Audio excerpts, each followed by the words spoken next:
James Harden carried the load without his partner in crime, beating their former team, the Oklahoma City Thunder, 123-108. He was lights out in the second half. When contested 6 of 7 from the field, the Rockets made 20 three-pointers. They certainly don't struggle with shooting the three.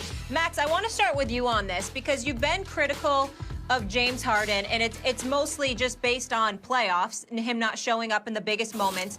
Do you think that they can win this series not having Russ?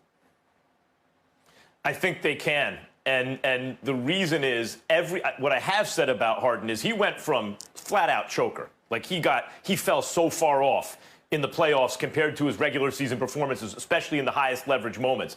But every year, I see certain improvements from him there. And it started, I think, with his attention to the defensive end. And he started, like, that's something he could control, the effort on the defensive end and kind of alertness on defense. And that's so it seemed to me he's a guy who, if the shot's not falling, if whatever, at least he can put effort in somewhere else. I noticed that. Then he started having more good games in the playoffs, still choking in the biggest moments, dribbling it off his foot, looking for calls instead of hitting shots. I mention all the time, jumping under Draymond Green's legs, looking for a call when they could have stolen the game on the road. There's so many moments like that in his playoff career. Yet, fewer and farther between as time goes on. Now, let's look at yesterday. Okay, it's game 1. The Rockets should beat them, though they don't have Westbrook. They're the better team. They get Westbrook back. They should win. Let's look at what Harden actually was facing. That lineup, also mentioned on the broadcast, was the most effective 5 in the NBA this year. Like, you know, okay, so obviously Chris Paul and Steven Adams and Shai Gilgeous-Alexander and Gallinari and Schroeder, who, by the way, has turned into a good defensive player. When did this happen? But at any rate, those 5, that's a really good 5. And in fact, statistically at least, the best in the league. And when they came into the game, and you kind of got the feeling again, like, okay, here it comes, Harden wouldn't let him do it. Again, just like Lillard, it's not just the level of play. It's at the biggest moments. And everyone can feel those pivotal moments. Harden kept coming up big, and he kept stifling the Thunder's momentum. And then you turn around and go, when did the Rockets get up this much? So can they win without Westbrook? If Harden stays that guy, and his job, he couldn't do it throughout the entire playoffs. But even against a good team, an underrated team, if Harden stays that guy, knowing he's going to get his dude back eventually in these playoffs, but he's going to have to be Superman every single game to get through the first round, then the answer is yes, they can do it. And I've been waiting for Harden to be that guy in the playoffs. One game in the books, so far, so good. I've never felt you've given James Harden the respect that he deserves, but that's neither here nor there. Last night, he was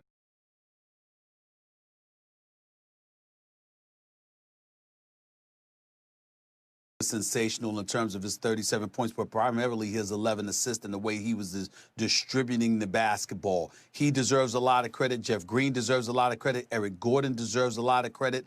But I still don't see this team being able to beat, I mean, they could, but I don't predict that they would beat Oklahoma without Russell Westbrook in a best-of-7 series, because the MVP of last night's game, one could easily argue, was Mike D'Antoni.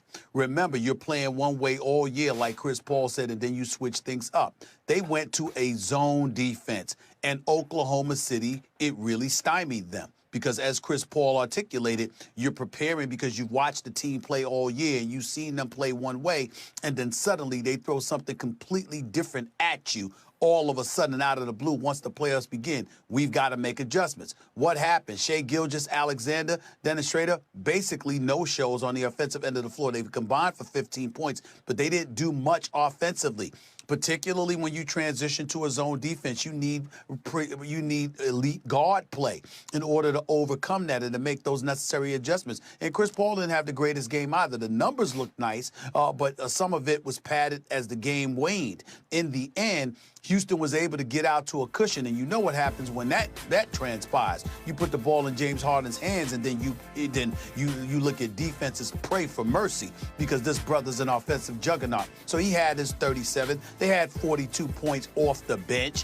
When you look at that, combined with the fact that that zone defense really, really rattled them, you got to give credit where credit is due to D'Antoni, to Elston Turner and those boys, because obviously They know what the hell they're doing. We just expected it usually on the offensive end, but they really threw a monkey wrench in Oklahoma City's game plan defensively by throwing that zone. So I'd give him and Elston Turner the game ball for that, for coming up with that strategy, because I think that's what threw Oklahoma City off more than anything else. But again, if they win another game without Russell Westbrook, guess what, Max? I wouldn't even play Russell Westbrook. Let him rest that quad, because you'll need him as the playoffs wane. Make no mistake about that. Look, I don't know why you say I don't give Harden enough respect. I'm not talking about the regular season, where he is correctly among the 2 or 3 best MVP candidates year in and year out. You know exactly what I'm talking about. I give him respect for that. I give him respect for his improvement on the defensive end, right? Where he's become a pretty good defensive player overall. Like, I give him respect for the fact that he's gotten better in the playoffs. But Stephen A., am I making it up? In the biggest games of his career, he has not been even his normal self, let alone the best version of himself. Yeah, but you act like he's averaging 12 points, and he's still averaging over 30. The fact of the matter is, for the last 5 years, when they lost, he lost to the greatest shooting backcourt in the history of basketball. By the way, Chris Paul goes down, and now the players begin this year, and Russell Westbrook goes down. I get it. I'm not saying that there haven't been extenuating circumstances, but are you trying to tell me he doesn't fall off? He's still all-star play, but he goes from MVP play, from a 5-star player in the regular season, to a 4.5-star player in the playoffs. It goes down. Some dudes, Damian Lillard gets better. All I'm asking you, well, Damian Lillard got better, but you weren't saying that when Portland got swept last year. And Damian Lillard, you wanted him to do more in the fourth quarter, but you ain't calling him a choke artist. We understand that this is stuff that comes with it. Hold on, I'm answering your question. Not to mention that, let's also take into account when Houston went up against Golden State in that series, I was of the mindset, I don't give a damn what Harden does. KD, Steph, and Clay will find a way in a 7-game series. And then obviously it's been open to debate ever since, because Chris Paul pulled his hamstring in Game 5, couldn't go in Game 6 and 7. When we look at James Harden, I'm not saying that he was himself in terms of, the way that he plays. He elevated his level of play. What I'm trying to say is that he wasn't a choke artist, which at one time is what you called him. But hold on, he was in that game, Stephen A. You can't pretend he wasn't, because we can't test your hypothesis. Anything, no matter how good Harden would have been. I'm saying Harden in the Game 7 against Golden State with KD, Clay, everyone was healthy. We can't even test your hypothesis. You might be right. We can't prove a counterfactual, but we'll never know, because Harden didn't elevate his game. He didn't even play like normal James Harden. Neither did the rest of the crew, but that's more when you need to elevate. He missed almost every shot. By the way, educate me about something. What the hell is counterfactual? I mean, wait. I mean, it counts as a fact. What are you talking about? You always use that word. Explain to our viewers. When you say a counterfactual, you just throw it out there. Can you tell us that? I will. You're saying, hey, even if Harden had done this, then that would have happened. And I'm saying, but he didn't do this. You can't prove that. You might be right. Maybe if Harden would have gone unconscious, just crazy. Well, I got that from you. You do that all the time. Would have elevated past that. We'll never know, because Harden was a lesser version of himself. My point is not to kill him over it. My point is there are too many moments like that in his career. This last night was a very good sign. No Westbrook against an excellent unit of 5, like a starting 5 or whatever you want to call it. That's the best in the NBA, right by the numbers. He elevated. Harden has performed in first and second rounds all the time. Even some games in the conference finals he's performed. Stop it. That's true. Okay, I'll leave it with this. The question was, can they win the series without Russ, who's obviously out with that quad? They said it's healing well, but no set timetable for his return. Stephen A. says, yes, they can win the series. Max says no. We are leaving it on that note. No, I said yeah. I said no. Max said no, and you said yes, right? Yeah, no. I thought I said it right. No, I said they can win, and Stephen A. saying they can't. Right. All right. I'm upping Harden here. I'm getting no.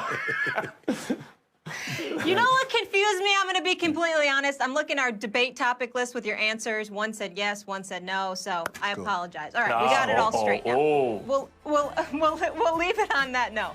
When we come back here on First Take, the Bucks are on the wrong end of a lopsided loss. How worried are the fellas? They'll tell you when First Take returns.